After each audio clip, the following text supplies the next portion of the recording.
Well, let me first thank Marina for her political analysis, which I very much agree with, and then I'll thank Jeff as well for stealing a lot of my thunder on observations. We'll switch next time. Exactly. So let me actually, whereas Jeff was a little more strategic, let me actually get a little more technical into sort of what IRI observed on in the immediate lead up to the elections. And then election day itself, and then I'll close with a couple of sort of larger takeaways or I think key things to consider going forward, some of which have already been mentioned. So on IRI's election observation itself, we had 58 observers in Tunisia. We were funded by USAID to observe the parliamentary elections last month, or rather in October, and then November was funded by the Middle East Partnership Initiative with the State Department.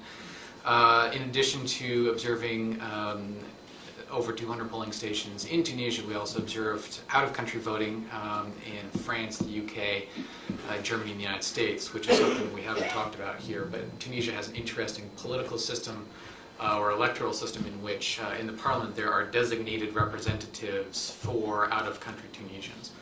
So that was indeed a constituency to observe, and in some respects faced greater challenges than those inside the country. But sticking specifically with the presidential elections last month in November now, last note on our actual team on the ground, we also included long-term observers who were there in 4 different regions of the country since August, which in many respects is one of the more important elements of an election observation insofar as they're able to see the larger election environment as the laws come together. I'm sorry. As the parties campaign, etc. So let me talk about a couple of our findings on election day. And again, as Jeff mentioned, IRI has a statement up on our website if you'd like to see further clarification or elaboration on any of these points. First, let me echo actually something that Jeff mentioned, which was the large involvement of young Tunisians as polling workers. And I personally found this extremely impressive and heartening. Every polling station I went to was manned and womaned by very enthusiastic young Tunisians, including men and women both, and they were hardworking, dedicated. They came back for the second election after the October round, and by all accounts they're going to be ready once again for the second round of presidential elections next month, or rather this month. And for any of you who have not actually been on election observations or have worked as polling workers yourself, these are long days, these are 15-hour days. And I think that alone is very impressive. That's a large constituency of people who are bought into the system right there. And the observers also, well, exactly. I mean, 20,000 observers. Yeah, between party agents and domestic observers, there is a huge presence of, and I don't want to emphasize exclusively young people, but just Tunisians who were involved in this process beyond voters. Again, they're very, very impressive, both the party agents and some very large, very sophisticated civil society groups who took this very seriously and took their role very seriously.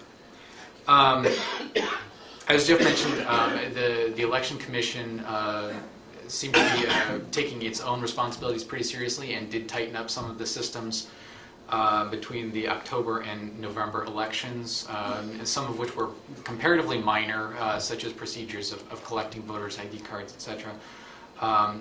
But some were more significant, such as the improved communications and outreach and transparency that they exhibited in November, which had been a consistent criticism leading up to the October round. So again, I think it's encouraging to see the Election Commission take its job seriously and able to learn from mistakes or even imperfections on a very condensed timeline. As Jeff alluded to, one of IRI's main findings and criticisms, I'd say, of the entire process was the way in which polling stations are assigned to voters. And this is something you saw visibly, quite clearly on election day. You walked around, and the polling stations within a center are assigned essentially by national ID card, which means the people who got their national ID card first were all sort of in one polling station, and those who received their cards later were in later stations. What that meant, practically speaking, is that the older voters were all in earlier stations and the younger voters were in later ones. So again, and in some ways, this made it quite clear that the youth vote was pretty suppressed and was not turning out, because you could see it. There were not a lot of youth voters waiting in those lines, whereas for the older voters, they were extremely long, which was rough, because some of these older voters were, on the elderly side and not happy to be waiting in line for an hour and a half to get in and cast their ballot. So I really do, let me emphasize again that that's something that the Election Commission, I hope, does correct in future elections. One last note on the election period and election day itself. A couple of the earlier speakers have alluded to a couple concerns regarding improper financing, improper campaigning, etc. And these were indeed some complaints that were filed after the election as well, regarding some parties and some candidates who may or may not have campaigned properly in compliance with the law. Let me just say that, first of all, yes, the Election Commission should take those complaints seriously, and I hope the entire Tunisian political body going forward takes such complaints and issues seriously. At the same time, part of what led to these issues was a pretty draconian and severe campaign law and campaign finance law. So, for example, as a candidate in the presidential elections in November last month, any activity, any campaign activity you had to be registered with the local election commission 48 hours in advance. Now, in those 48 hours, of course, a lot can happen. Maybe it'll rain, and so you have to reschedule, or your venue gets sold out or something. But as a result, things changed, and that really led to a lot of opportunities to accuse one another of improperly following the law. And I don't think that was necessarily due to any kind of malicious intent, but rather simply because of unwieldy and, in some respects, unworkable election campaign laws. A couple of larger, big picture kind of issues or I guess observations to consider going forward. And first, as a number of my colleagues have mentioned already, the youth vote is indeed important. I won't get into it again, but let me just echo how critical it is in a country that has the majority of its citizens young people. It's particularly acute and important to get young people involved and engaged in the political process, including voting. A couple of bigger sort of political observations, I'd say, and I think Radwan mentioned some of this a little earlier. One of my causes for optimism going forward in the post-election environment now is the matter of inclusion. And I think at most turns, the Tunisians have proven themselves, Tunisian political parties, as inclusive of one another. For example, one of the earliest examples, of course, is the creation of the original ruling troika after the 2000 elections, in which Ennahda, the Islamist party, joined in a coalition with a couple of secular parties. I think that set a good tone, and it should not be underrated, it should not be forgotten, that was sort of the first democratic step in some respects of the political process back then. And I do hope that it continues, because it has, like I say, set the tone.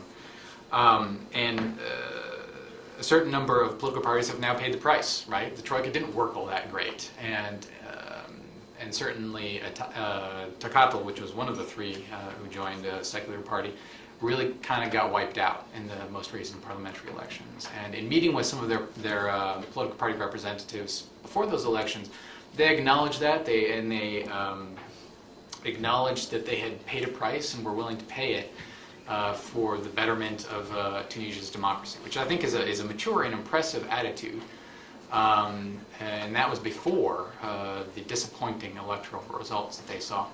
Getting to my second point, which is acceptance of defeat, which is not something that you see in all transitional democracies. And I think both in the parliamentary elections and now in the presidential elections, the first round, you saw candidates and political parties willing and accepting to take defeat on the nose and to rebuild afterwards. This is something you see in mature democracies, sure, but in a lot of transitional ones, not so much, where everyone sees this election as potentially the last one they're ever going to run in. And that's another item that I would just highlight along with the inclusivity of political space there as a cause for optimism going forward, and one that I hope carries on into the post-presidential electoral environment. Last note, in terms of things to be concerned about going forward, and this little ties to perhaps the United States government's involvement in Tunisia, as opening remarks mentioned. The economy, of course, is the issue that the post-election government's going to have to deal with. And IRI has been conducting polling in Tunisia since the revolution, since 2011. In our most recent poll in June of this summer, 80% of Tunisians reported that their economy is either somewhat bad or very bad.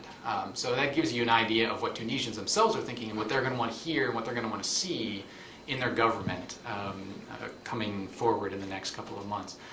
Now, finally, USG involvement, I do hope that the United States government, as was mentioned earlier, appreciates the importance of Tunisia, both politically, economically, and almost ideologically when it comes to the importance and the winnability of democracy in the Arab world. I think it does indeed show a really strong positive example. And I would hate to see the U.S. government or the international community more broadly lose interest now that the fun stuff is over. Because the elections are fun, and governing is not fun. And the governing is going to go really roughly, really badly over the next few months. It's going to be very difficult. And as Marina was talking a little bit about in terms of the political coalition that may or may not come together, there are going to be really high political stakes, and it'll be very challenging to get together a governing coalition that will be able to properly address the very severe and structural economic challenges facing Tunisia.